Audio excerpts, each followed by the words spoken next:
رمضان مبارک آنے والا ہے، اپنی قیمتی گھڑیاں یہ اللہ تبارک و تعالیٰ کی بارگاہ سے مقدس ماہ مقدس، یہ مہمان ہے اللہ کا، اور اللہ کے مہمان کی عزت و توقیر اور اس تک استقبال کرو۔ استقبال کیسے کریں گے ہم؟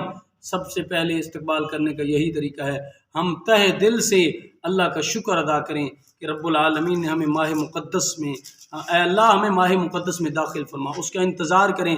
آج ہمارا دنیا میں کوئی مہمان آنے والا ہو، ہم شدت سے اس کا انتظار کرتے ہیں، تو بھائیو یہ اللہ کا مہمان آنے والا ہے، یہ رب العزت کا مہمان آنے والا ہے، فرمایا اس کے انتظار کرو۔ اور استقبال کی صورت یہی ہے کہ اپنے آپ کو اب کام کاج مصروفیت میں وقت تھوڑا دیں، اللہ کی بارگاہ میں وقت زیادہ دیں۔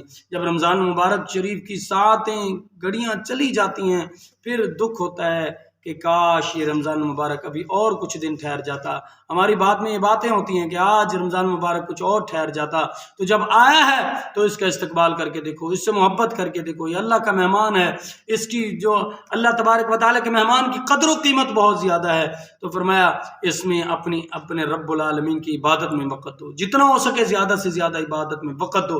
جب عبادت کے لیے وقت دو گے، رمضان شریف کی ساعتیں، ایک رات کی عبادت کا کوئی مد مقابل نہیں، یقیناً رمضان شریف کی ہر رات برکت والی، رحمت والی، وسعت والی رات کو اٹھنا ہی اٹھنا ہے۔